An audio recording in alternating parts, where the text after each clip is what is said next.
What's up, everybody? Fred says celebrated Reese's birthday yesterday. Oh, happy birthday. Did you guys get some cake? Let me find my phone so I can send a tweet out that we are live.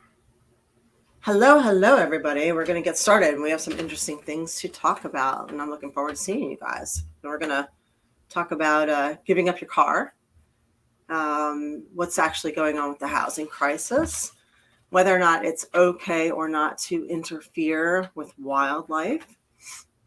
And we might actually touch on sex cafes. So, yeah, we might cover some other things. But those are our main topics today. So, as you populate, we will start after you populate. So, hello, hi, Alexa. What's up? And hola, hi, Chuck.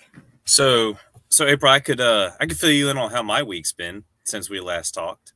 Yeah, you have a little bit of knowledge on this, but I'm seeing your duteous priest get up here. Yeah, I've got the Dude Love shirt on, so I'm totally Big Lebowski in it. And by the way, my best friend's mom, for my, I want to say 30th birthday, maybe, she made me cupcakes, white Russian cupcakes, and the way that they were Caucasians. They're Caucasians, yes. She made white Russian cupcakes, and she made them like a bowling alley, like the Big Lebowski. Like she made like little fondant bowling pins and like a little bowling thing, and like had them with the cupcakes and everything. It was amazing. That is amazing. And hi, AB Twitch. Welcome, hi, everybody. Kenny. Hey, Allie. Hello. Hey, what's up, Belinda? I woke up Saturday with my tooth not feeling very well, and April, I have this really bad infection. You can't really see the swollenness because of the beard. Mm-hmm. And it's so bad, I'm going to show you. I cannot open my mouth any further than sticking my pinky into my mouth like this. So no bacon double cheeseburger for you. And if I was gay, my boyfriend would be really upset with me for about a month, probably. I can't see how your girlfriend's not upset with you. You can still use your tongue and your lips and get up in there, April. You know how that works. Well, I'm just saying. Work around it. Make it work. And it's funny, for those who don't know, with Colin not feeling well, this all happened while he was on a much needed and rare vacation. The last 2 days. So yes. At least I got most of the vacation enjoyed before this happened. Oh, I'm so sorry. I got to give you props for even showing up tonight. Thank you. It's kind of funny how it's a little therapeutic sometimes. Yeah. Why do you think Aaron would wear a robe? Well, not even just being here to do the show with you and getting some things off my chest with everything that's gone on in the world that we have to talk about today. I mean, there's a guy that you were telling me about that had a relationship with an octopus, and I'm not talking about the type of relationship the Deep had with an octopus. It's close though, April. It's very close. Legs. They could have. Let me see those legs, baby. when the octopus, when he looked at her and said she wants to taste you now, and the octopus just laid its arm over her, I died on that. The direction of that, great. Yeah. That was so great. There's so many like what the fuck moments on that show. And if you don't know what we're talking about, we are talking about The Boys on Prime. If you have not seen it, you must. There are 3 seasons. Every one of them are like, wow. Yeah. And Doug, hello. Hi, Eva. Hey, Jamie, what's up? Hey, I see Jameer. Hello. And I'm going to do your cameo right after this. So thank you. Outer Fox, you made it. Hey, I love my good Atamas. Yes. I just found another one the other day that I must have like dropped somewhere. And I was like, there's another one. I love these little Japanese eggs that I have a little depressed. They're like depressed. And I love it. They made a toy that's represents the people who are depressed. And it's great. Colin looks like a time traveling hippie. He might be. Could be. Could very well be. Yeah. Buckshot Kid. Hello. Oh my God, Octomom. I remember her. Holy crap. That's a name from the past, right? Yeah, that lady that had 8 kids. Right? Right, Oh, Sunny, man. hello. Hey, Wolf, what's up, Wolf? How are you doing? So good to see you. So yeah, I think did I catch everybody there? Nice to looks like see you got all of you. everybody. Winona, hi. I guess we could get started. I just want to say hi to Oh, and everybody. Brian's in the chat. Welcome, Brian. Hey, Brian, you made it. Yeah. Awesome. Awesome. Do you want to start with the octopus story? We can. I mean, yeah. I mean. So I had a video I wanted to show you first because well, you actually, I think the video would go better after you kind of tell the story about the guy and the octopus. Okay. And do you guys, it's not like the guy in the octopus. It's not like, it's not really like the deep. It's not like the deep. So yeah. What's the documentary called again? It's called My Octopus Teacher. It came out like, I want to say, I don't know, a year and a half, 2 years ago. It's a very short documentary. I think it's about an hour. It's on Netflix. So where we're going with that, where we're going, I'll explain it. Should we start the show and just? Well, I don't have. We're not doing my soundboard. I don't have my soundboard, so we'll have to. We're that's just. What you're saying. Yeah, we're just doing it. Right. Yeah. I don't have any. Okay. I'm gonna edit a point. There you go. I'm gonna edit a point in. You start the show, and when they watch it on YouTube or later on Patreon, it's gonna have the intro and everything on it. So all right, we'll do it. Welcome. Let's go. Hello, bonjour, V Gates, konnichiwa. Welcome to the A Show. I am your host, April Hunter. This is my co-host and producer, Colin Wysong. We are happy to see you here. Colin is under the weather a little bit, but he is the man to still be here tonight. You know, very American of him to show up and work sick. I like it. That's some fortitude. We have some cool stuff to talk about. So what brought this up, this octopus story, was, all right, so I rescued 2 chickens a week ago, and yesterday, one of them got attacked by a bobcat. There was a bobcat in my yard. I've never seen one. I mean, I've seen one cross the street before. I live on a woods preserve. This one was up close, and they are beautiful animals, but not when they're wrapped around your rooster. And my rooster was giving a fight. I have never moved so fast in my life, and I sprinted out. I mean, the last time I moved this ninja fast, the cat was going bleh, bleh, bleh, bleh. You know, and I'm trying to catch it before he goes. You know, it's like bleh, bleh, bleh. You get like 4 or 5 of those before you got to slide something. You're like, fuck, trying to catch it with a book that you hate. Anyway, bleh. So, I'm gonna probably end up saving that to my soundboard. I'm just gonna have an April going bleh, bleh. That's true, right? So I jumped so fast, and this cat looks at me. We had a moment. We had a moment, and we had eye contact through the window, and like he knew. I was like, "You motherfucker!" And I went out, and I went right up to a bobcat, and he looked at me, and he grabbed this rooster and looked like he was going to run off with it. And then I was like, no. And then he's like dropped it and ran. And then I chased him across the yard out the fence. So I don't know if I've run that fast before, you know, like I don't run. I'm not a runner at all. Like you have to be a zombie, like not like a Walking Dead zombie either, like a World War Z like one zombie. Of those 28 days later zombies. Yes. So yeah. I'm not running for anything. But I actually pulled my hamstring. Like today I was like, oh man, like last night it started kicking in. So Rue goes running into the coop and he seems fine.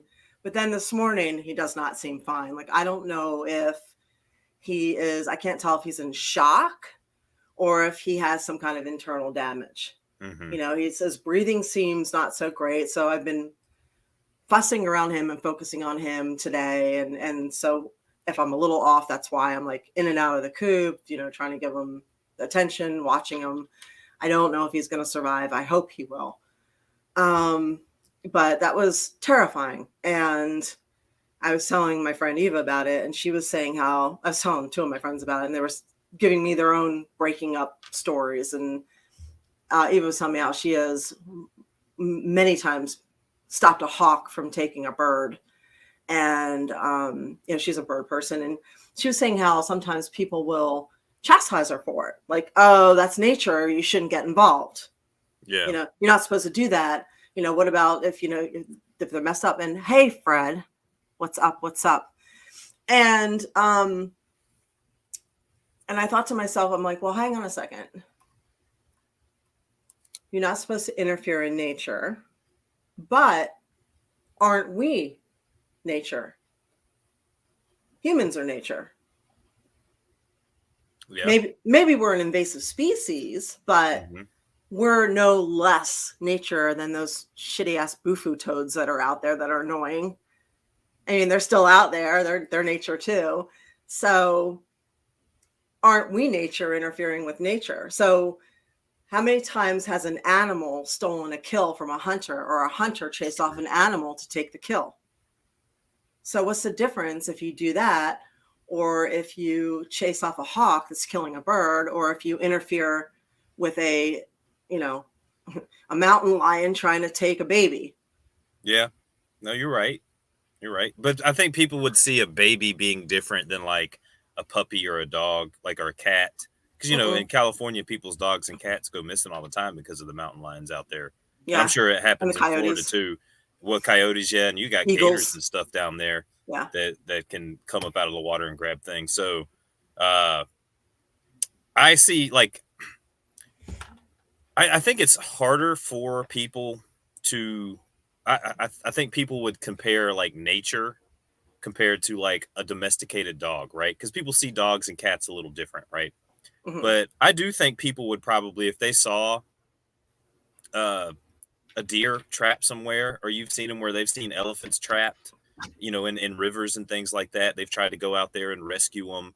You know, I think we are supposed to be the keepers of the animals, you know, the shepherds, as it's stated in the Bible that we are supposed to rule over the earth and the animals and everything. So I think do the grizzly bears know that? Well, because I'm pretty sure we're not at the top of the food chain, like we like to think.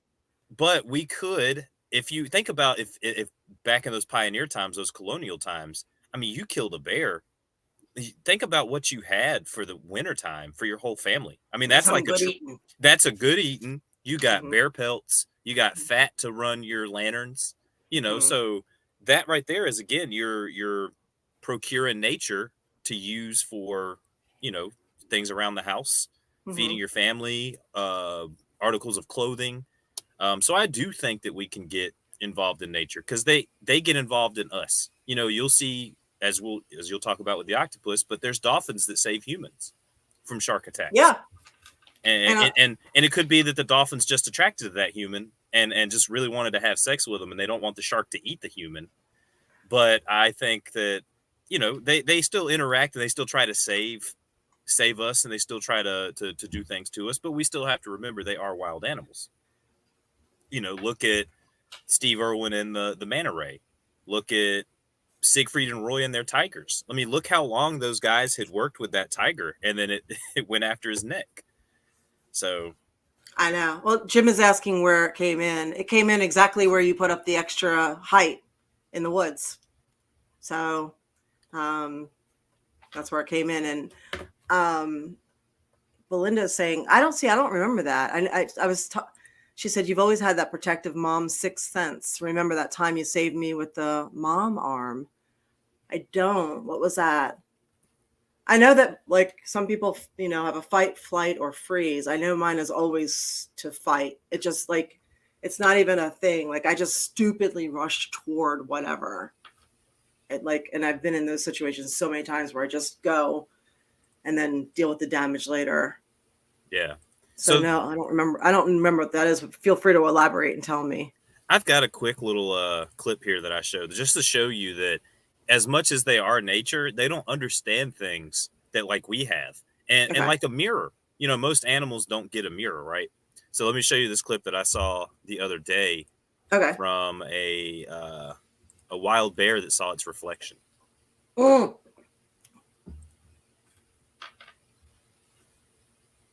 So they've got cameras and a mirror out there, and you see this bear sees his reflection, freaks out because he thinks it's another bear, and then just goes to town. I mean, look how that thing's standing up perfectly.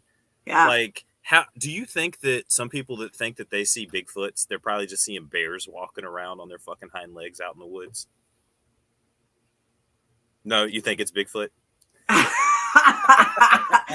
don't know. I went to a Bigfoot museum. They got a lot of interesting stuff there. And if you guys are in Georgia, you got to check out the Bigfoot Museum. I didn't believe it either. I'm like, this is all bullshit. Then I go to the museum and see all this stuff. I'm like, maybe it's not complete bullshit. There's some stuff here. But all right. So I did some idiot came. Belinda saying on a road trip to WSU, some idiot came from nowhere when we were lost. He threw out the mom arm to make sure I didn't get hit with whiplash. That's funny. So I'm the protector, I guess. So, but thanks. So I'm trying to. So my point to this is, a lot of people we tend to think we're humans. We're so separated from nature. We're nature's here. We're here, but I don't know if that's the case. I think that we have separated ourselves from nature. Yeah. But realistically, we are still nature. And if you ask certain groups of people, they wouldn't even hesitate. If you say, "Are you nature?" They would say yes. You ask people that come from Native American descent, they'd be like, yes. So you ask us, where we get everything out of a plastic package, and we've never actually had to kill our own food, and we don't go outside and have ceremonies, and we're just like, we're like, I don't know what nature is. I sometimes walk my dog. So Chuck says a guy I work with hunts and killed a bear with a bow and arrow. My theory is he laid the arrows in the forest and started talking. And the bear plunged the arrows into his chest to get him to stop. Oh, God. I might know that guy. That is hilarious. Red Sunny says, can I ask you something? Yeah, of course. You guys can throw your in the chat. Throw your 2 cents in and ask. So I saw the documentary called My Octopus Teacher. If you guys haven't seen this, along with The Boys on Prime, My Octopus Teacher, I believe, was on Netflix and was given an award. The only reason I watched it, because I was like, this is not my thing. The only reason I watched it is because so many people were talking about it. So one night I sat down and watched it. It was only an hour long, I think. And it was about, I don't know if he was a biologist or a diver or both, but he was originally diving to do some kind of a study. And he, I don't want to say entangled with an octopus, but he met an octopus, shall we say, a female octopus. And they kept crossing paths, and she kept looking for him, and he kept looking for her. So he's doing this year-long documentary, and it ends up turning into a documentary about her. And he made himself a promise that no matter how this documentary went, he would not interfere with nature, no matter how much he wanted to. And he was not an animal person, he said. So it was about how she taught him all these things and how smart octopuses, am I saying that? Octopi? Yeah, octopi, octopuses. How smart they are. And there were times, that she would be getting attacked and he would not do anything. And I'm watching it and I'm just like, just fucking do it. How hard is it just to go over and punch this thing on the nose? It's like you're going through the water. You're like, ah! And you know what I mean? Just do something. And he's doing nothing. He's just filming it. And I'm like that would be me. I was like, I can't take it. Right now, he would be getting attacked and she'd come out of nowhere and like head it off, like a shark would be coming toward him. And she's like, boom.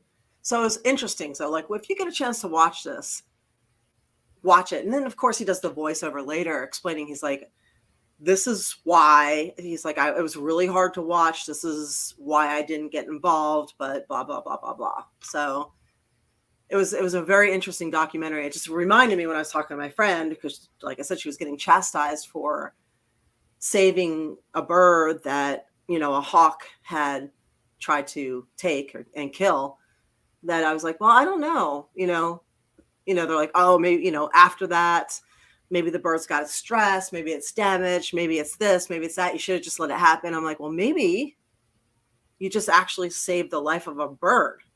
Maybe it's really just that simple. Maybe you just interfered with a hawk, and you save that bird's life, and it'll go on to live another day. Do you think that people that stop to move turtles across the road, they're well, I get that. My girl did the same like a few weeks ago. But that's, do you think people would see that as interfering with nature? I don't think so. I think most people would stop and pick up the turtle and put it on the other side of the road. So I think the one thing that really makes us different from animals with how we think is our consciousness. The fact that we have that self-consciousness, right? Like, what animal's going to be in the water and be like, I think I'm going to sit back and not help this person? Most animals probably aren't going to do that because they're instinctual. They don't have that self-awareness to be like, all right, I'm going to sit in this water and watch this octopus, and I'm not going to get myself entangled into all of this, right? And then the octopus, of course, does not have that same thought process. So we think, and goes and saves this guy. I mean, octopuses are super intelligent, April. I'm going to show you a video of an octopus getting closed in a jar. And elephants and dolphins. And I can tell you there's a lot of animals out there that have a lot more intelligence and consciousness than we have given them credit for in the past. All right. You can still see that, right? Yeah. All right. So here they are. They're going to close this lid fully. And this is about a minute. I'm going to speed up through it. But so they tighten the lid up. And you'll watch, I'm going to speed up about 20 seconds. You'll watch as the octopus is trying to figure out what's going on. And you see the little white arrow. Mm-hmm. It's twisting the lid off. It's figuring out how to twist the lid off. And it's slowly going to twist this lid off. It's got little suction cups. Yep, until it gets out. I mean, damn, I know people that can't figure that shit out. Babe, I can't open this jar. Hang on, let me grab my octopus. That's me. Maybe the Flintstones were right. Maybe we should be using animals as our tools. Yeah. Like, maybe. This is just an amazing, like, there he is. Oh, look at that. He's out. He's like, surprise. Now he's coming to kill him. Like, how dare you trap me into this? I'm going to come to your house and lock you in, bitch. I mean, amazing animals. They are, and that looks a lot like the octopus that's on the show. You gotta see this documentary. So I'd love to see one in the water. Yeah, D.D. Hawk says if an octopus can open a mayonnaise jar, problem solved. Right? Hello. That's what I said. Look, look, babe. I can't. Can you grab the octopus to get this jar open for me? Like, yeah, I got you. Just have him open it. JD Smith says supposedly they have 9 brains. Is that true? Wow. I don't remember from the documentary, but that would explain a lot. Oh, here you go. Brian, level 1 consciousness elements, rocks, level 2 consciousness animals, and then level 3 consciousness us. Yeah, that makes a lot of sense. But what about stuff like dolphins, which are supposed to be equal to or possibly even greater than human intelligence? That's true. They may not have that self-awareness though. Like, but that's how do we know if these animals have self-awareness? Right. They might, and we just don't know because we don't speak their language, but allegedly they all speak different languages. They travel in families. You can't just throw a dolphin in with another dolphin because they have pods, families. Oh, that's what he says right here. Oh, they can reach lower levels. So there must be classes for it too. And humans, a lot of them are at lower level too, right? Probably. A lot of our politicians. I mean, on Twitter, I see that all the time, I think. A lot of the people running the World Economic Forum. Yes. And so, speaking of that. That's called a segue, April. I like that. Well played, Colin. So, tell us about the World Economic Forum and what is going on. Well, as we've talked about on the show before, the World Economic Forum, and by 2033, wants you to own absolutely nothing. And some of the ways that they're going. Wait, can we throw something in there for a second? Oh, yeah. BMW is now going to charge $18 a month as a subscription so you can have heated seats. So you can warm something that used to come standard. So this is the way everything is going. So everything's going to be a subscription, even the things that you normally had with what you paid. This is ridiculous, having to pay a subscription for heated seats. And it's like, when does it stop? You know, it's not going to stop. They're going to keep doing it. Okay, go. Just wait till you turn in your iPhone after your contract runs up, so they can go through your iPhone and see what you've been doing on it and everything. That's probably what's going to happen when you have these subscription-based models. So we'll start here. Klaus Schwab of the World Economic Forum. Let me right, which I accidentally called Charles Schwab on another previous show because I was tired. So if I was Charles, I mean Klaus. He is instructing governments that people should no longer own private cars. You should also do without your smartphone, using instead of owning. Basically, he's saying renting instead of owning. This is intended to reduce the alleged effects of climate change. I love how they're using climate change for everything to rule our lives. That's what they're doing, to try and take all the farmers' land. Yeah, we were going to use climate change to pass laws so that we can legally steal farmers' land that have been in their families for generations upon generations. That's why the Dutch farmers are protesting, and Sri Lanka too. And they're trying to do it in Canada now as well. And that's, I mean, it's going to hit the fan. I mean, they have you seen the Sri Lanka stuff? They're raiding the presidential palace and all that type of stuff. You know, the people are. And so by 2030, he is urging a lot of the world's governments to, people should also give up their private vehicles. They want to ban combustion engines. We need clean energy revolution, and we need it now. And unfortunately, he's got a lot of World Economic Forum global leaders in positions of power. Vladimir Putin, Trudeau, Angela Merkel. There's a lot. Clintons that come from Klaus Schwab, and they're slowly Green New Deal. A lot of this stuff that they're trying to do, they're trying to buy up your car, buy up your houses, which we'll get to that video in just a second. But what are your thoughts so far on like the car situation, April, and your cell phone? Like, they can't do, like, they can and they will. Well, they can and they will, but at what point is there a tipping point? What's more is they're going to use the corporate-owned media. There's just 6 media companies, which they own. The same media companies, the media companies are owned by pharma, big tech, and food. So they're going to put a spin on anything to make it seem appealing. So they're going to make everything new and shiny look appealing so that you want to go out and get this new shiny thing that is subscription based. I'll stick to my old stuff where I own it and I don't have a payment. Honestly, the ultimate freedom is being out of debt so you can live free and do what you want.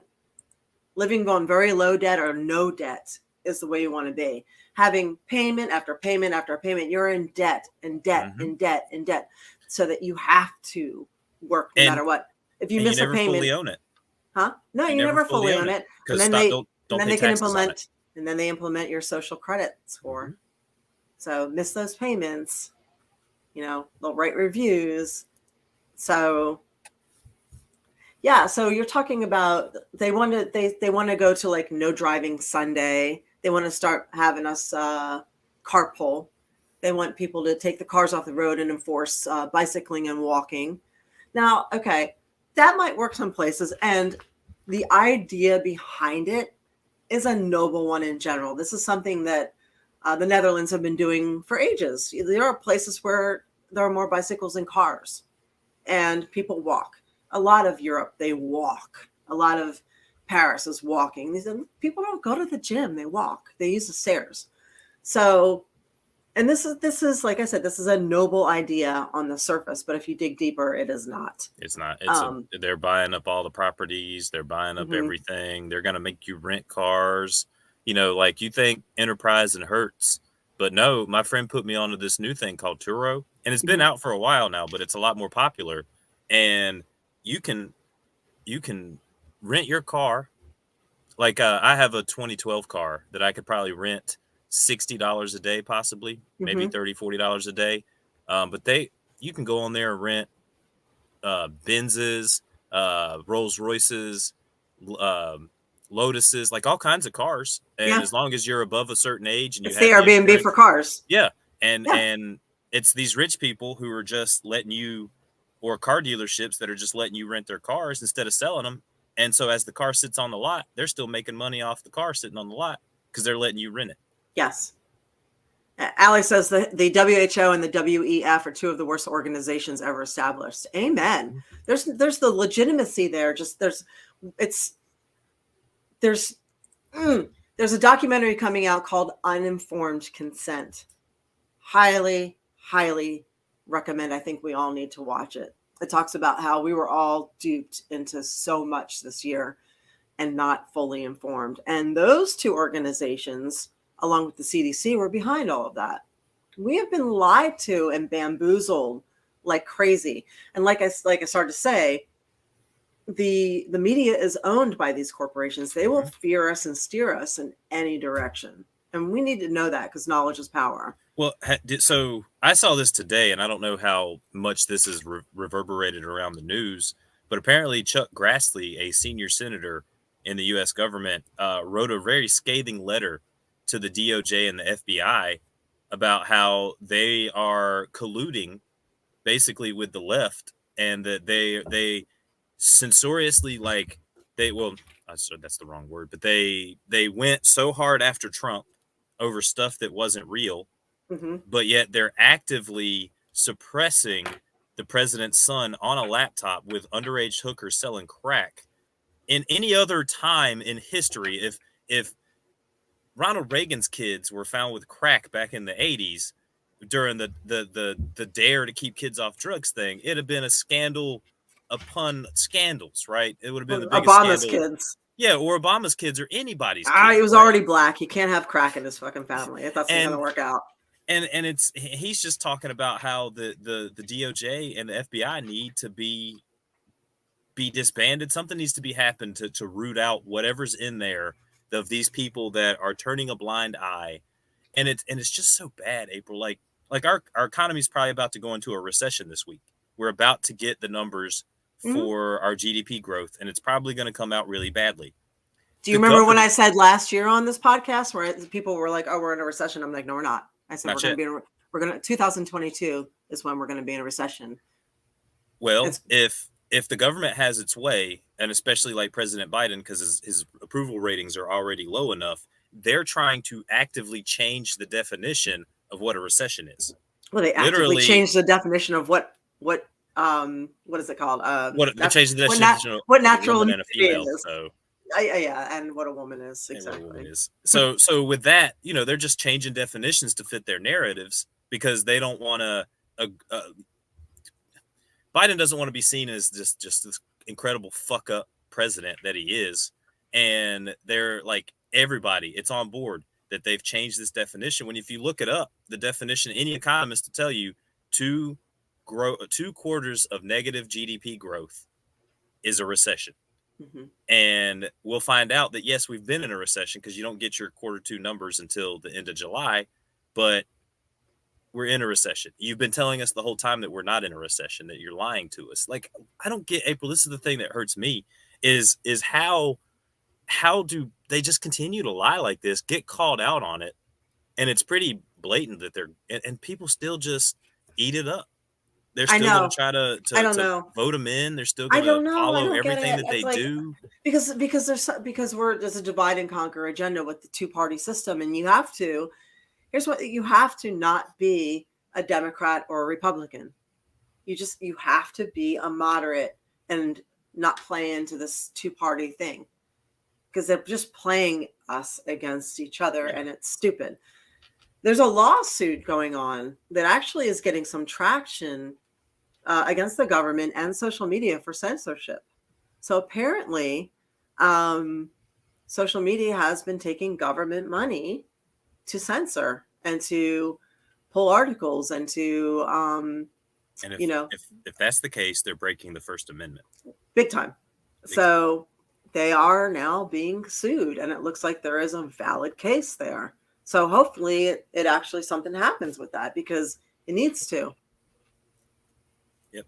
That's it. Vanguard is right. Both parties. Both parties. As people try and blame. It's not. Both parties are the shits. There's something wrong with all of it. It's. I swear to God, it's like pro wrestling. They work together. Yeah. To make it look like, they hate heel and face, and then in the back they're all working together. Because I was very political when I was living in Louisville, Kentucky, and I worked with a lot of lobbyists, and the lobbyists go to both the Democrats and the Republicans. They're all working together. Like the number one thing you can do right now is renounce being a Democrat or a Republican. Like if you're like, oh, I don't know what I can do, that's what you can do. That's the first thing. Secondly, you can stop believing the news, because all that's on the news is mass hysteria, like shootings, climate, like just see through it. Teach your kids to see through it. So it's not good. It's not good for our mentality. It's not good for it's not good for a healthy anything, So shut the news off. Watch your social media. And I know it's really difficult, believe me. I had to go and I have to stay off Twitter, because it's almost like an addiction. You get that dopamine hit when you're like angry and arguing with somebody on Twitter. It's like, but I don't understand. Like you have to limit it, like literally set a timer. Like I'm getting off Twitter after 6 minutes. But no, like you, Colin, I don't understand how people can still understand, and that some of these are intelligent people too. Yeah, still buy the narrative. So you were talking about your friend with who is he's a kind of everything, a financial expert. Yeah. So this guy, I've tried to get him on the show before. If you want to check him out, his YouTube channel is Kamikaze Cash. I'll show the video so you'll be able to see the screen. You'll be able to catch some of it, but he does stock stuff, mostly like trying to educate you on like options and different little plays that you can do in the market. Any of the guys that we have here that are in the military or going in the military, he's got videos on maximizing, I think, like your ADRs, your ADS, whatever it is that you can invest in while you're in the military. He's got videos on that. He's made $1 million investing in the stock market, basically, over time. And he uses those strategies, and he's been trying to branch out and do different videos. Like I've shown you some of his freeloading videos and things like that. This one here, he says that you'll own nothing and be happy. And he's talking about how the middle class is kind of fucked because of how big corporations and companies are buying up all of the houses. I want to say that Big Ray is fake news, because Big Ray is my best friend and I was at his wedding. So you are fake news, sir. Fake news, Ray. So, I probably get 3 to 4 offers a week on my house through calls, letters, or texts. It's out of the blue. It's weird. So the fact that these big companies are buying up entire neighborhoods in cities does not surprise me. And this is Blackstone and BlackRock. Yeah, and I'm very surprised, because my hometown is close to Charlotte, and you'll see the colors that he uses. It is a dark brown color, which means they are buying a lot of housing. Atlanta, Jacksonville, Tampa Bay. These are because it means talking trash about very powerful people. But I want to talk about it because I'm angry. I'm talking about this map, and the worst one, this map. These maps are just a few of the cities in which large corporations are gobbling up residential real estate and depriving aspiring homeowners of achieving their American dream. There are zip codes out there in which more than 50% of homes are being purchased by investors. Going right over Gastonia, where it's dark brown and brown over there to the west. Into a rental unit. We don't have enough construction of new homes as it is. We can talk about the reasons for that another time. But this massive influx of corporate buyers coming in with deep pockets and cheap credit, they're screwing everything else up for the rest of us, and we're all just letting it happen. Not only we are letting it happen. Legal systems allow this behavior, but they actively encourage it. For corporations who can beat out regular buyers in the real estate game, this is a really, really good hustle. Before I go any further, can we link the video in the chat? Any fundamental problem with landlords. We want people to buy real estate and invest in it so they can improve it. We want there to be a supply of rental units for people that want to live somewhere for a short time and they don't want to buy. And I have absolutely no problem with somebody moving to a new house And rather than sell their housing old in one, Tampa they is so become landlords expensive of it. and rents No are problem. out of control. Sometimes it just makes sense for Grandma Prudence to downsize. And they're going to say that, but she doesn't want to sell her old the one because renting's going to be like go so much that it's going to be, owning a house would be cheaper because of the way that the rent and everything works. Once they start buying up all the houses and all that type of stuff. I'm trying not to get us dinged. Here we go. I was jamming on that song. I love that song. Oh, we got another commercial. That's a good song. I hate commercials. But I like good songs. That is true. Give me something good. And that's fine. Oh, all right. We're not talking about Grandma Prudence here. We're talking about companies like Blackstone, Invitation Homes. See? Blackstone, BlackRock. These are companies with hundreds of millions in cash flow, tens of billions on their balance sheets, and billions of dollars in revenue.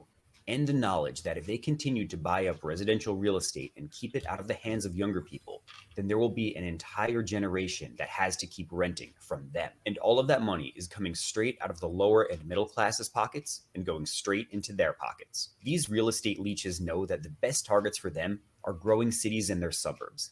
Let's look at Jacksonville, Florida, the third largest city for real estate investment companies. Corporate homeownership is pretty modest in the western suburbs, and then picks up the closer you get to the St. Johns River. But the highest zip code, 32209, where corporate landlords bought 54% of houses sold, looks like they're just going to gentrify those solidly lower middle class.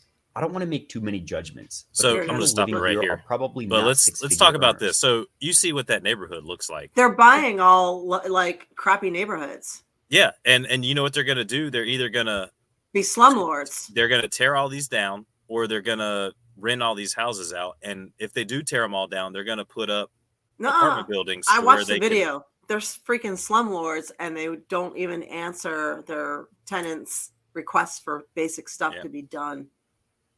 So it's pretty. Yeah, it's terrible. What could possibly happen, and it is happening, and. This is why, we got to work hard, save our money, and get houses, April. So why buy up real estate here? My Swedish grandfather said that. Might say that he always said buy real estate buying in this area is so high because this is an opportunity zone. An opportunity zone is an area that the government has designated with tax incentives in order to encourage investors to come through and buy property so they can improve the area. But this belief that corporate investment in this zip code is so high because it's an opportunity zone, well, that's not true. Jacksonville certainly has opportunity zones, but there doesn't appear to be an obvious correlation. In fact, there are opportunity zones where corporate buying is actually lower than adjacent non-opportunity zones. The real reason for large corporate buying in these lower and middle-class neighborhoods is more likely the lack of competition from regular home buyers and the fact that people who are on welfare can't afford a lawyer when you illegally evict them. Let's look at Charlotte, North Carolina. In general, it's the same pattern. Corporate buying is the strongest just outside the city center. That's the a big highest brown corporate spot ownership right there. is in the suburb to the northwest. Itself adjacent to an opportunity zone, Charlotte too. But not in it. A middle-class area, this is what it looks like. And finally, Atlanta, the area of the highest corporate buying in the U.S. at over 1/3 of all homes sold. The pattern is virtually the same. And once again, opportunity zones don't appear to play much of a role.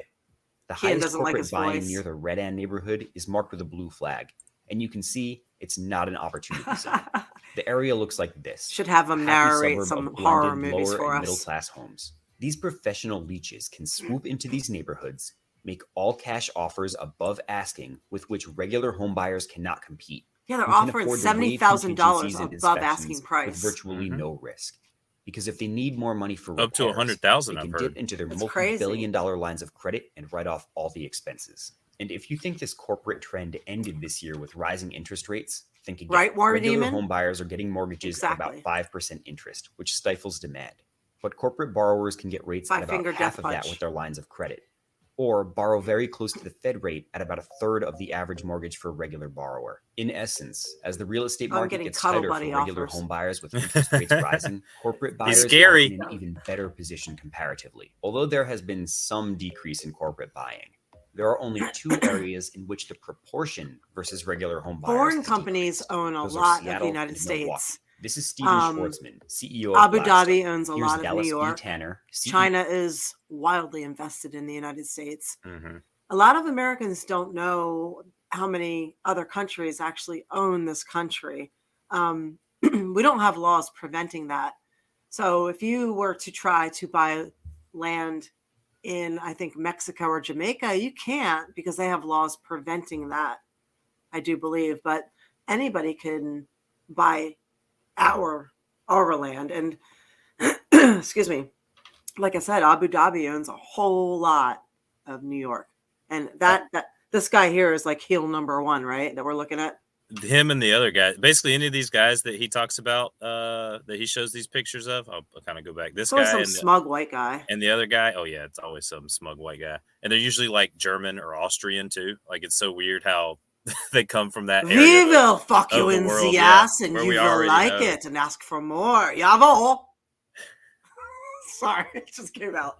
Oh man. So I actually think I've lived in a one of those like Chinese owned houses, April, because we found a house for rent, and it had literally been sold previously, like in the previous years, for like $16,000, and it was a 3-bedroom house. They were renting it out to us. We met the guy that originally built the house.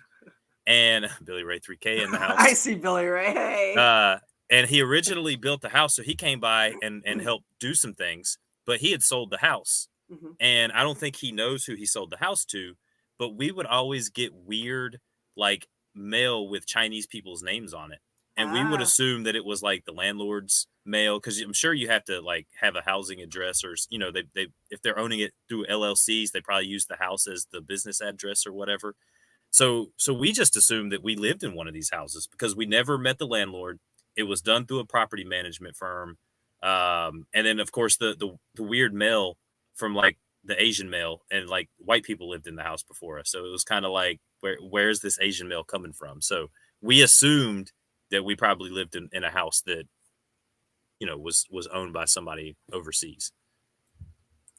Let's get back to the CEO of Blackstone. Here's Dallas B. Tanner, CEO of Invitation Homes, and David Singeline, CEO of American Homes. These guys are ruining everything. Together, their net worth is almost $30 billion, and Schwartzman specifically makes a few $30 million. At my height, my net worth was not $30 billion, though. Every election cycle. No, there were times I didn't have $30 in my bank account. Your home. And in this next real estate winter, they will leverage their ability to borrow money at 1.7% interest to make a much larger offer on a house than you can at 6% interest. They'll try to present themselves as benefactors who make pleasant living conditions for their tenants. But read the UN Human Rights Council's letter to Mr. Schwartzman about Blackstone and Invitation Homes, and you'll discover a culture of threats and draconian punishments against tenants that are requesting minor routine maintenance. And when Blackstone is buying up houses in lower class neighborhoods, their tenants aren't in a position to bring a legal challenge against their landlord's army of corporate lawyers. What's up, Cam? And then I see these corporate landlords saying that they're just a fraction of all home buying, that most homes are still being purchased by people who intend to live there. While it is true that most houses are still being purchased by common folk like you and me, most is a really low bar. You're going to tell me that because only 45% of homes in zip code 30331 are being bought by investors, this isn't a problem. I mean, we have at least 16 zip codes across the Atlanta area where corporations are buying more than 40% of homes. Who are you fooling by telling us that most homes are still being purchased by regular home buyers? You're going to tell me that this 40% bite out of supply isn't a problem? We're facing a future in which common people will own nothing, and these corporate parasites will lord over us. Mm-hmm. And again, this isn't about we'll have a lot of subscriptions, though. When Grandma Prudence dies, and does this? So someone sent me a really cool video about the origin of rednecks, and you know, it sounds like we're going back to the society where, you know, they would build a coal mine, and the coal miner, the person that owned the mine, would build the town, and then for you to work there, you lived in the town, and then if you didn't work there, they'd kick you out of the town. So it sounds like we're going back to this kind of a society. Like they're trying to work us back into this society. And what happened in those coal mines and those towns back in the day? People went and got guns, and they didn't put up with that shit anymore. And it was the far left. It was actually the far left that went and picked up the guns and fought the corporations and fought the coal miners and fought all that type of stuff, right? Up until real recently, Democrats have been the party of the rebellion. Mm-hmm. They have been the party of fuck you. No, I don't think so. I don't know what happened recently. I don't know when they became corporate servants and ass-licking dogs doing the bidding of corporations and all that. I don't know what happened, but that was never how it used to be. They're always the ones that were the rebels. Mm-hmm. Well, and now can you still be the counterculture when the mainstream media is behind you, the government's behind you, corporations are behind you, everything's is that really counterculture if everyone's behind you? I don't know. It's tough, but I am seeing a really strong pushback and a really strong rebellion.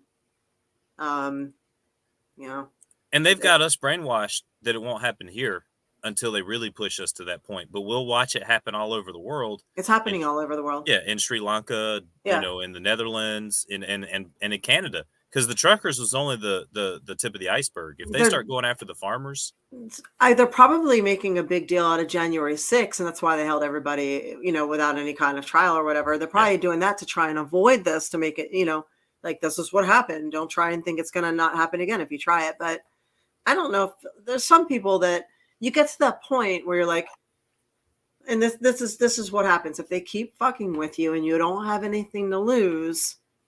That's what's happening in other countries. They're messing with you. They're taking your land. They're taking your house. They're telling you can't go to school. They're shutting down your business.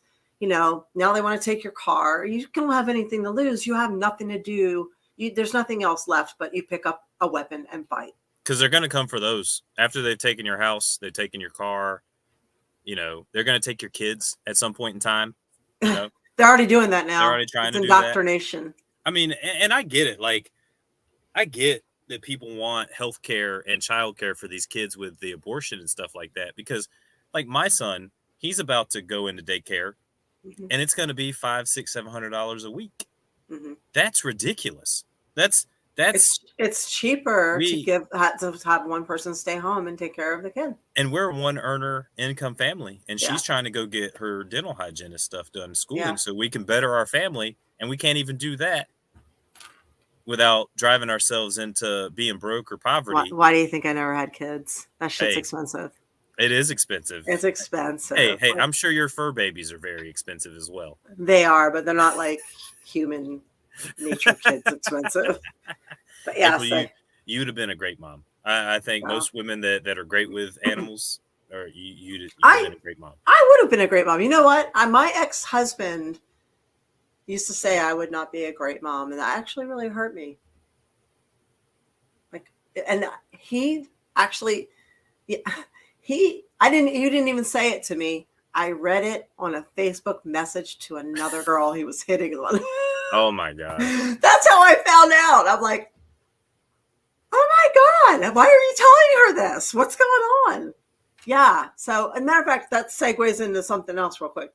Somebody asked me the other day on, I don't know if it was Facebook or Instagram or something, like they're all melding together.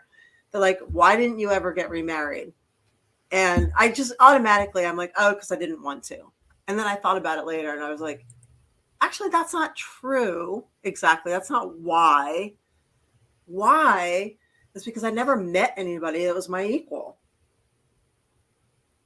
I never met anybody who's my equal. And I mean, I never met the yin to my yang. So, which is, it's difficult to say that, but it's like, I'm kind of a cool chick, I got a lot to offer, and a lot of times, I'm looking for the dude out there that has a lot to offer too. So, have you guys met the yin to your yang, your equal? That could be a good topic for another show that we could talk about. I know. Did you want to finish the video, or? Yeah. A little bit left we can. We can throw a little bit more in there.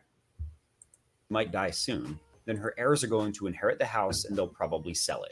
That home will then re-enter the supply of houses. But Blackstone is not going to die, and it can. He's talking about grandma dying and leaving the house. So when Blackstone gets its hands on a house, there's really very little reason for them to ever sell it. I don't have all the answers, but something has to be done to stem this trend. In my opinion, one of the biggest misses in U.S. law is that we've allowed these real estate corporations to buy up entire riverfront neighborhoods and turn them into Airbnb rentals. Yes, or buy a bunch bastards. of lower class neighborhoods and turn them into fiefdoms. Perhaps the first step would be to find some means of preventing these real estate companies from borrowing money at rates at less than half of what common people can. It's bad enough that Blackstone can offer $70,000 more for a house than we can. Or ads. All right. Put on an ad with a good song. This is like a terrible game ad. When they can borrow more money at a fraction of our interest rate by selling these AAA graded bonds. In my America, I want middle class people to have a fair shake at housing, not get beaten at every turn by large corporations. Or if we really want to send a message, there you go, do right what there. They did in Berlin and pass a referendum that seizes houses from large investment corporations. Yep. If I spend enough time thinking about the housing trends in the United States, I can frustrate myself to the point where seizing the means of accommodation does not seem like such a crazy idea. A behavior by these companies that I really want to encourage is what American Homes for Rent is doing in some cities, including Charlotte. American Homes for Rent is building houses specifically to rent them out. And personally, I think this is the way it ought to be. If you want to be a corporate landlord, then you should be adding to the housing supply exactly the same amount that you're taking away. And building the house yourself is a perfect way to achieve that. Now, I'd rather see these building supplies and labor go toward people's houses that are actually going to own them, but this built-to-rent model is definitely better than large companies coming through and buying up swaths of houses and leaving people with fewer and fewer options. Although this information is... Now, I can agree with that to a certain I extent, don't either. April, but I feel like those corporations, they're going to use shitty materials on your house. Yep, that's what I was thinking. Your walls are going to be about thin. Those Chinese walls, drywall, and Your house is basically going to be like a manufactured house, but it's not a manufactured house. Bare basic crap house. You know what I mean? Mm-hmm. I was thinking the same thing. We're on the same page right here. The person who owns a few houses and rents them out is not your enemy. If they are a respectful landlord, then they do not deserve your resentment. But these large corporate landlords, we should watch videos and comment and just the rest of us, pick them all bribe apart. Politicians, charge or threaten their tenants when they. It's a lot of people that do this. We should do this. This would be fun. These corporate landlords are not your friends, and their names are Blackstone, Invitation Homes, and American Homes for Rent. And there are others. Please, no one graffiti corporate offices. This is not about starting the American Great Leap. I'm saying do it. All I want to do is share my observations of this very serious problem and explain how urgently we need to solve this before these real estate leeches gobble up another 30% of houses during the next real estate recession, which we are already in. Thanks for watching, everyone. Join our free Discord, smash that like button, and subscribe for more. I'll see you next time. There you go. No. Now we know a little bit more. Yeah, I mean, they might even try to do that with the tiny houses. Tiny house is okay. I've been following the tiny house movement for a long time. Tiny houses used to be between $13,000 and $19,000. Those fuckers are as much as a regular house now. Yeah, a tiny home is not going to be much cheaper than a regular home. You have to be like real smart about it. So my mom watches a lot of those housing shows, and while we were at the beach, and a lot of places won't allow you to have a tiny home. So she was watching I guess it's like the same premise where they find, the one person's like an activist and the other person's like a volunteer, and they have like $1 million to buy a house. That's HGTV. Yeah. So this is the same thing. It's like these people that do all these things and have like their 5-person families. Yeah. And they're like, we're looking for a tiny house. And I watched these one people, their budget was $175,000, April. They bought a 480 square foot house for $75,000 and used the $100,000 they saved to add on another 120 square feet to their house. But they're like a 3 or 4 person family living in a 600 square foot house. That should be interesting real fast. Like my parents said that the house that I grew up in was a 900 square foot house, but it seemed like it was a lot bigger than that, right? And I think it's because I had 2 floors and it was closed off. It was a 1 floor house. I think it was because the layout, the dining room and the kitchen had one of those like big open doors, and my mom always just left it open, so it seemed like the living room and the dining room were kind of like one big room. So the house just always seemed big to us, even though it was only 900 square feet. But the tiny houses are expensive, as you said. I mean, $175,000 for 600 square feet. I've got That's issues brave. with That's brave. I mean, honestly, I don't know if I would move into a small place with a significant other, because familiarity breeds contempt. I mean, like, I would be that weirdo who would like be married to somebody, but we would each have our own place. Like, he'd have his life and I'd have my life, and then we'd have our life. And I'd be like, yeah, go do your thing. And then I'd be like, oh, I can sit here and wear boxer shorts and fart and not wear makeup. Not that I do any of that. I'm just saying. And then when they come around, you're just like, oh, yeah, hey, you know. Oh, you're here. We can have fun. And by the way, Winona, thank you very much. I appreciate it. That's funny. Yeah, but I mean, whew, I don't know. I think space is underrated as far as like giving each other space. I mean, not that I'm saying big homes are a thing, but it's such a trend now to have a tiny home and an electric car. A fucking electric car is like $50,000, and it jacks your electric bill up like 3 to 4 times what you're paying now, which is in Tampa Bay brutally expensive. Like, electric is so expensive. I can't even imagine. Like, I would love to have a hybrid or an electric car, at least till I have to pay for the battery, which is $1,500, $2,000, which is like an every year thing. But to plug in an electric car to run my bill up from $300 a month in the summer months for one person at 79 degrees up to, I don't know, 3 times that, almost $1,000 a month doesn't make any sense to me. I'm not going to, gas isn't that expensive. It sucks, but I'm not going to spend $900 a month in gas.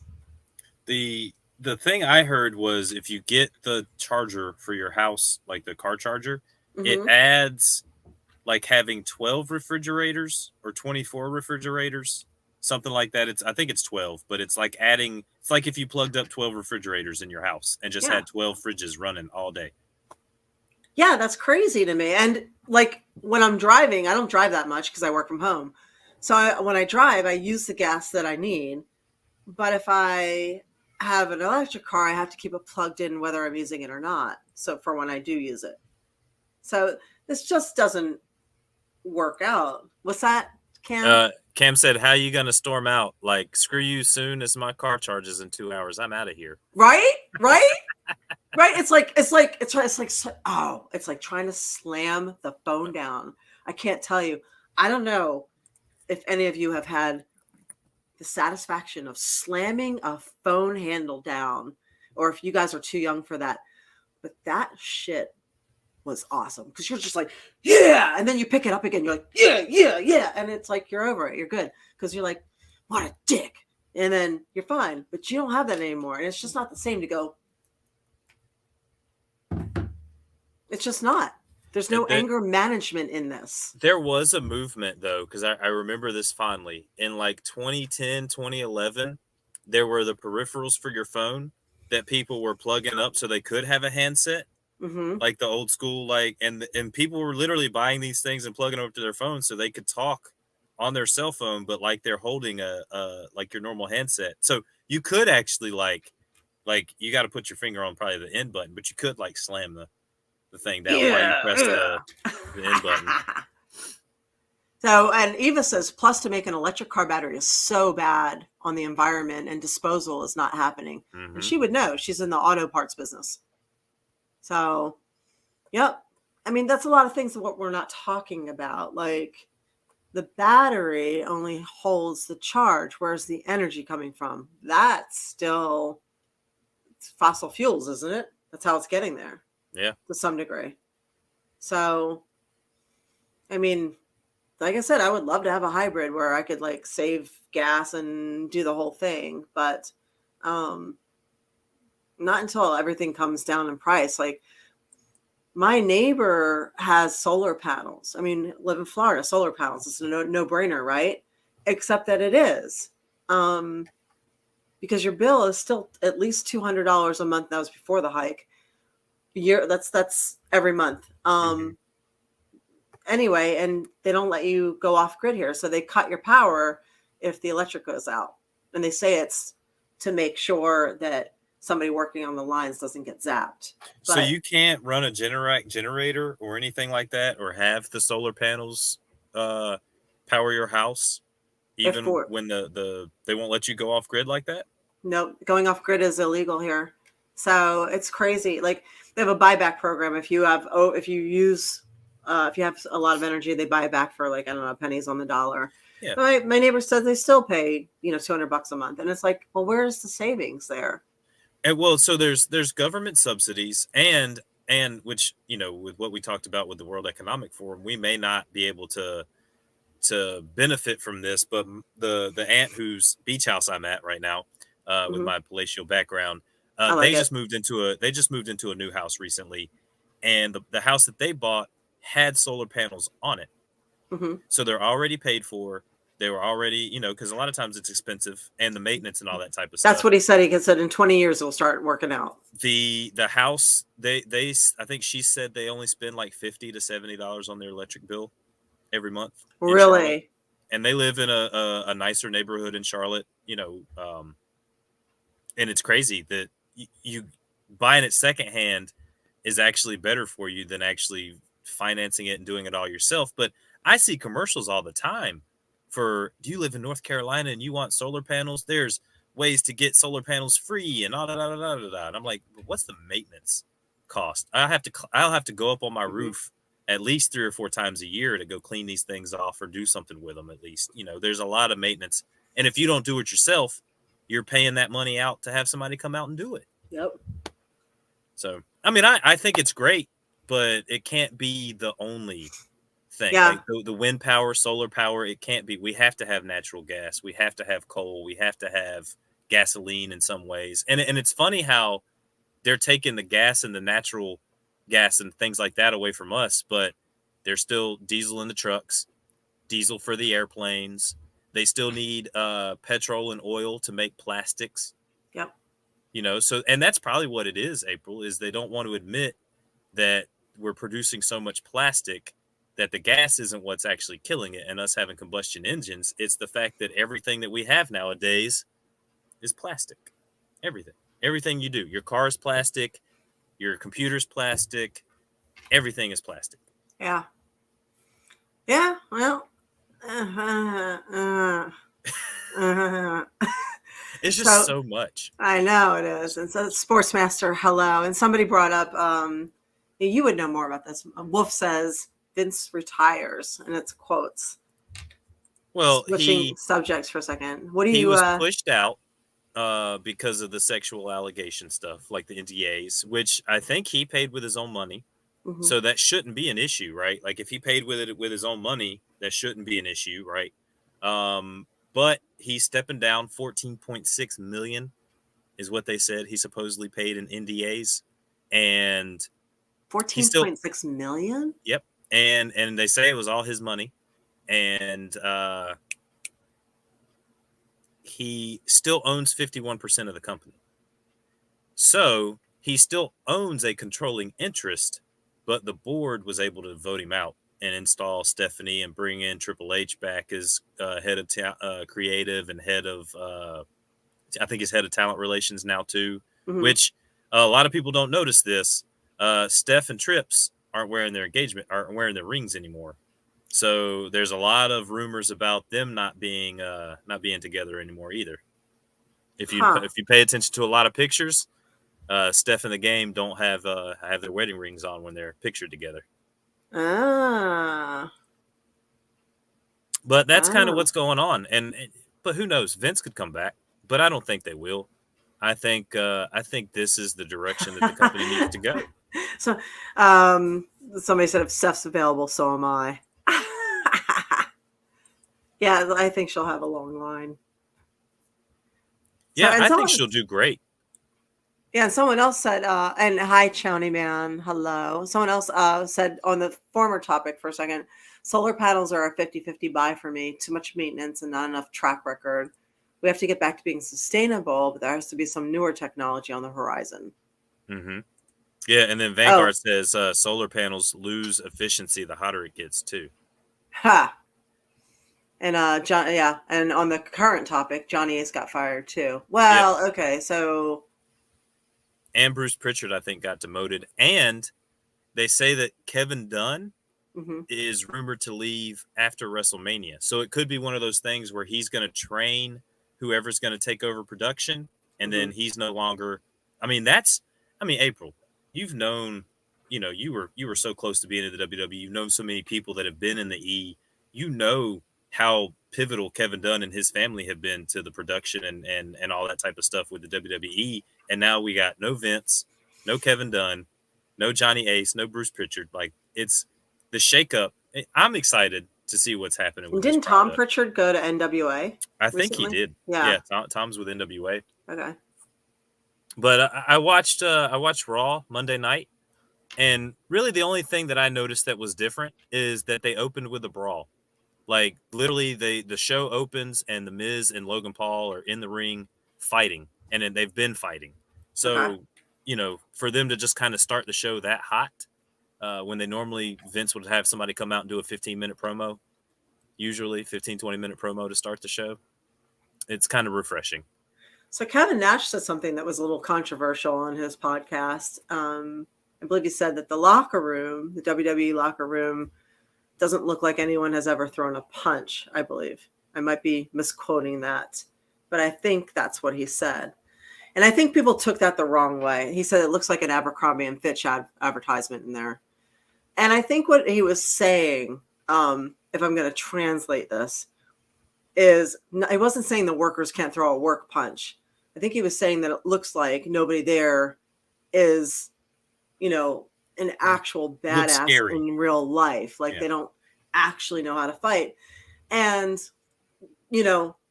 love him or hate him, Kevin does always keep a finger on the pulse, and he's not wrong on that. If you don't look legit, I mean, one of the things that made Brock Lesnar so popular is he's fucking legit.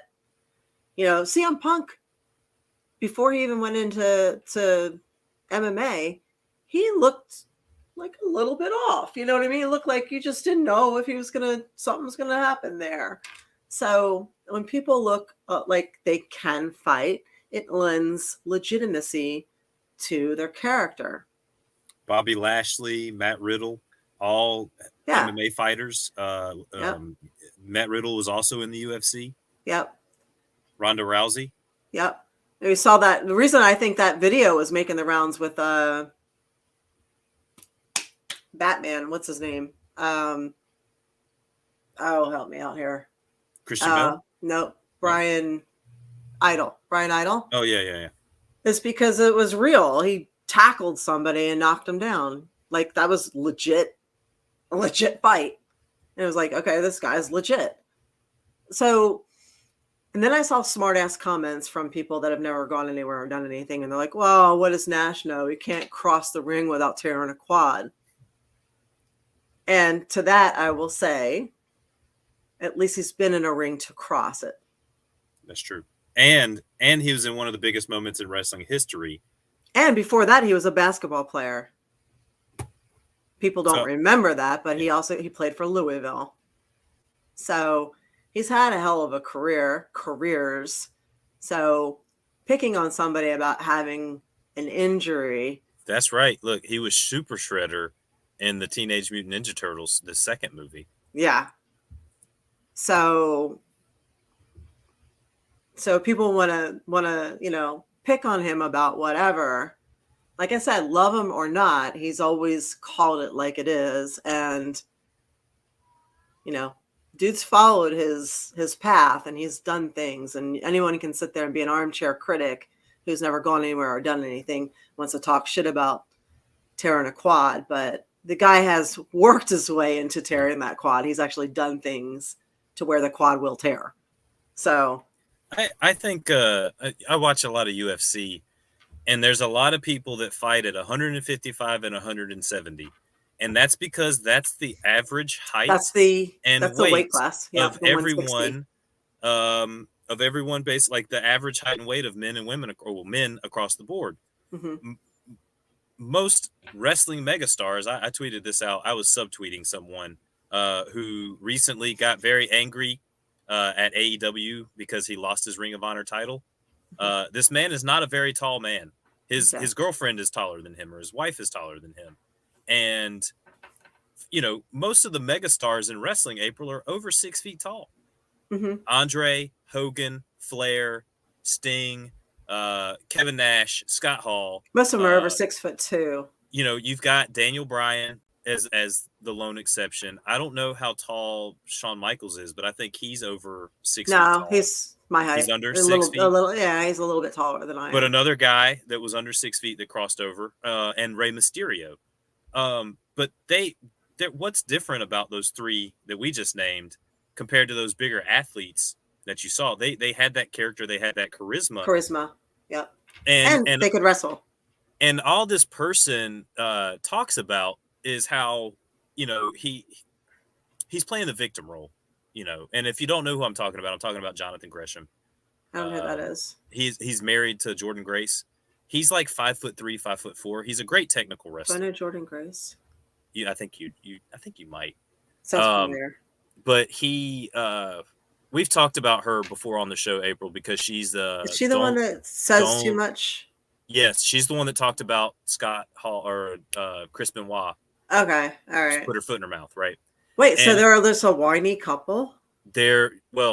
And I knew something like this was going to happen, April, because are they a whiny couple who says too much on the internet and then gets heat? And I think he is starting to turn into her, because literally he lost his title. Isn't that a song? There's song lyrics like "I'm turning into you." It's like a metal song or something. It's so great. So he lost his title, right? And then she goes, War Demon, help me out. complaining about something, right? Uh-huh. And I'm sending this in our little wrestling chat that I have, and I'm like, oh God, here she goes spouting off at the mouth again about something, being protective about her husband, right?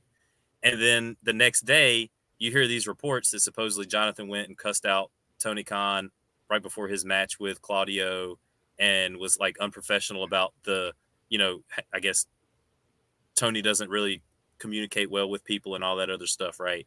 And he cussed Tony out and basically is going to retire now from wrestling because he just feels a certain type of way, right? So it's take my ball and go home instead of doing what's right for business, and maybe putting over a guy like a Cesaro, who again is a bigger guy, who has that WWE appeal, who is probably a bigger draw and all that type of stuff. And it's so sad. The guy can't help his height, but you can change your attitude. You don't have to play the victim card all the time. It's a shame. Well, at least he didn't Austin Aries it. Yeah, that's true. I wish Jordan Grace can pec flex. How do you know she can't? Maybe she just doesn't. So. Yeah, so that's what he's saying here. He's saying basically they mismanaged his character, and his career's been in limbo. But the pec switch is in. But have they? Well, I mean, he could have been the one doing it himself. It's like Jay Lethal not leaving Ring of Honor for greener pastures, when I'm pretty sure people came knocking on his door for him to go to bigger promotions, and he turned all that down. You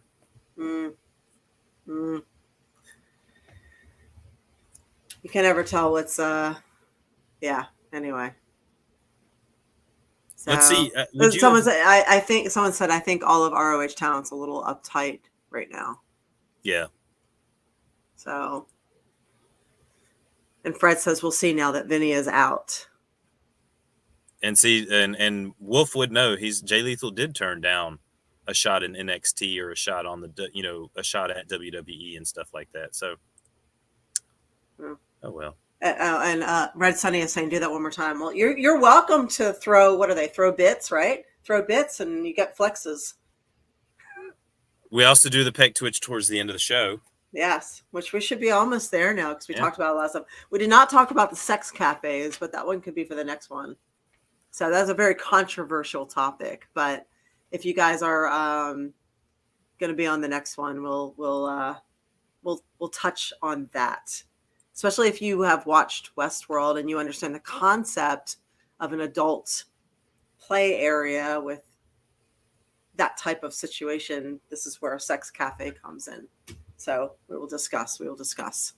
So Winona says she also has a bad habit of doing a lot of baiting with the pictures she posts that are somewhat sexy and revealing, and then gets pissed when anyone references how she looks. I think we talked about that before. That's just weird to me. Like, I don't know. There's some things out there that are just weird to me. Like the concept of feminist. Like, what is a feminist? Like, that's stupid. Like, just you're an equalist. Like, you just want the same things that everybody else has. Equal rights. So the whole feminist thing, and when a guy calls himself a feminist, I'm just like, oh my God, don't do that. Like my pussy just totally dried up. Don't do that. So seriously, just don't go there. All right. No. So even when women call themselves feminists, I'm just like, are you though? Or do you just want equal rights, equal pay, equal, whatever. But at the same time, I think we confuse our gender sometimes. Like we try and not embrace who we are, and we're not comfortable with who we are. Like if you're a female and you want to use your sexuality or you look good, then rock it and don't be embarrassed of it and don't apologize for it, for fuck's sake. God gave it to you, use it. Mm-hmm. Sitting there getting mad at people about it. Go shake your titties and enjoy it. I would say I use the titties to get people to read my articles. I'll put a bikini picture up and 500 people will like it in 30 minutes. I will put a hard-earned, hard-researched article up that I have worked on for ages, or a story. And, this thing will take me like 2 weeks, 2 months to do. And like 31 people will like it versus the 468 in 30 minutes of the bikini picture. It's frustrating. So now I've started putting bikini pictures with the articles I write. Winning. Apparently, he redeemed his points for a peck twitch on Twitch. Oh, did you? So as they watch on Twitch, they can accrue points and do certain things. So. Twitch on Twitch. Okay. Twitch on Twitch. Twitch on Twitch. This is what we call it. We call it twitching on Twitch. I know, Cam, you want to see mine too. Yeah. Hey, all about equality here. We're all about equality. Natty Neidhart versus April Hunter. I love Natty. So have you seen her pictures lately? Yeah, she's fabulous looking. Her and her sister. She lives not far from me. Her and her sister have some. We need to get an April, Natty, and her sister photo shoot. That would break the internet. Bring the cupcakes and the whipped cream, April. Well, thank you. He says, I'll be part of those 31 people that like it, April. I love your intelligence. Thank you. I appreciate it. You know what? Thanks you guys for being here. Thanks for watching the podcast. I appreciate it very much that you guys are on here to actually hear what we have to say and listen to the, alternative views and topics that we talk about. I know a lot of my fans only want to see boobs, but it's nice that you guys go out of your way to actually pay attention to the extra stuff too. So it's appreciated very, very much. So thank you. Yeah. Again, thank you guys. Again, find us on Patreon. Yep. At the Patreon, the A Show. Yep. You can also find me on, yep. And we replay on YouTube as well. And you can also find me on Patreon, April Hunter. And I have an OnlyFans on April Hunter. And we will be back here again on Tuesday night at 7:30 Eastern. We'll talk about all kinds of interesting stuff. Colin, where are you going to be once your tooth gets better? I'm not going to do the ridiculously random podcast this week. We're going to take the week off because he knows my tooth is hurting. So next week we should be back. Hopefully the infection is down and I'll be able to fit more than just a pinky in my mouth. That's as far as I can open it. Just think about how you can lose weight. Like, there's a silver lining to like everything. And right now, you can stick to like smoothies and get in your fruits and veggies and just like, When I had the stomach stuff, it's even worse now because I can't chew anything. And I went to Chewing's overrated. I went to Panera and I got some of their cheddar and broccoli soup. Ah. And it was so good, but I can't have a lot of dairy. Uh-huh. And so I'm like eating it like, oh God, I'm going to pay for this later. But it's so fucking good. Take like a Lactaid. The broccoli was mushy. Yeah. Everything was just so delicious. And so I ended up stopping eating it because I didn't want to have Take a more Lactaid. issues. And maybe I should. Yeah. But now I'm drinking Boost. I got the little sippy cup Campbell's soups that I've been drinking. So those are so good, right? We're trying to do what we can. Try the green juice. That green juice is pretty good. It tastes like apple juice, but it's green. It looks weird, but it tastes great. Where's that? What's that called? It's called Green. Is it Green? Not Green Machine. Is that Green Machine? I can't remember the name of it, but it's a green juice. It's in the produce section in the juices. It's got all your fruits and veggies in there. So, and you guys, thanks. I appreciate it. Like, somebody said, I love having you concentrate on health and wellness. And someone else said, I love you for your brain. And I'm like, oh, you guys are sweet. Or the most attractive thing about you is your brain. Thanks, Chuck. Yeah, Green Machine. It's Green Machine. And they also have like Mango Machine and Berry Machine or whatever they are. They got a bunch. So those are pretty good. Those are some options. Also yogurt. Yeah. You could yogurt it up or put a little. I know it's dairy, but just cook it some. One of the things that I've found though is like with this infection, I can tell like so it hurts to swallow, and it's like there's a lot of mucus going down the back of my throat. I feel like there's just mucus in the back of my throat. So I don't know if it has anything to do with my sinuses or whatever, but it's like anytime I drink something, I just feel like it's just take care of your teeth, people. Get the stuff fixed. Get dental insurance. Don't. My grandmothers, both of my grandmothers said when they were older, they said, take care of your teeth and take care of your feet. Those were their part. Oh, and my grandfather said, buy real estate. So those are the wise words of my kin. Take care of your teeth, floss, use Listerine. Take care of your feet, buy real estate. So this house, the Palacio behind you? Yes, the Palacio Beach House estate behind me. She bought this house 25 years ago. Mm-hmm. The land, $25,000. Mm-hmm. The house, probably about $160,000, right? Mm-hmm. There's literally an empty piece of property across the street. The land, $800,000. And it's on the Intercoastal Waterway. Yeah. But $800,000 for a piece of land. When 20 years ago, you could get it for 25 or 30. It's crazy. Here's something to think about real quick as we leave. Because my grandparents bought their house for $30,000. And when it sold in 2012, it sold for $250,000. And the house and the land, nothing has really changed. Like same house, same land. So the same gallon of milk hasn't changed. It hasn't, they haven't put an upper deck on it. You know what I mean? They haven't upgraded the, high-speed internet and everything. So these things that are now so much more expensive haven't been upgraded. They just cost more. So we're not necessarily talking about inflation here. We're talking about deflation. Because a dollar is worth so much less now. And this is something you're not hearing about. All you hear is inflation, inflation, inflation, but actually it's the deflation. And if they were honest, they would call it that. Anyway, hopefully you guys know a little bit more. You can research BlackRock and Blackstone. Look out for some affordable real estate in your area. Work on your pec flexes. Hopefully you're getting wiser to what the weaponized language in the media actually means and to be able to decipher and decode it, with your special decoder pin that you get here on the A show. So we help you understand what's actually going on. And other than that, I guess we will wish Colin well. Hope you will feel much, much better.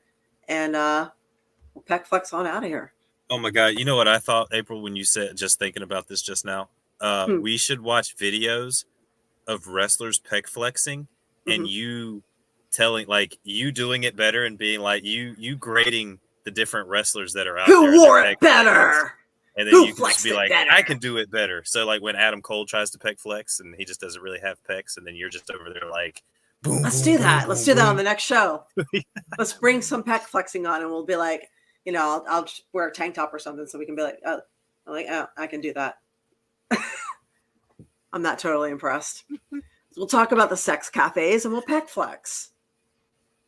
That's awesome. Let's plan that show. That'll be the next show, right? Give us tweet the A Show account. It's right here on my name. I'm used to my thing being mirrored. It's right here. Tweet it what wrestlers you would like to see us, and if you have videos of them pec flexing, send them, and I can download them and have them ready to go so that we can watch them and we can react to people pec flexing.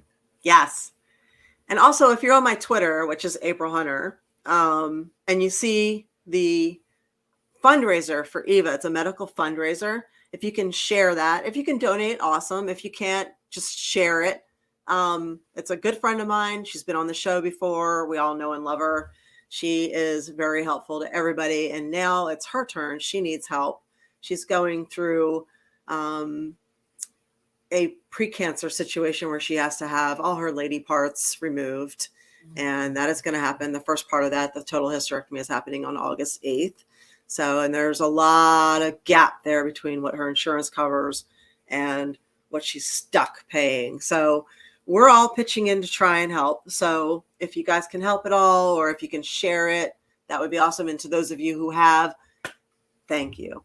It's much, much appreciated. I know many of you have. So it's your generosity is very, very appreciated. So you guys are awesome. So I will see you guys next week, and hopefully Colin will feel better. Thanks, guys. All right. Bye. Have a good night. Mwah.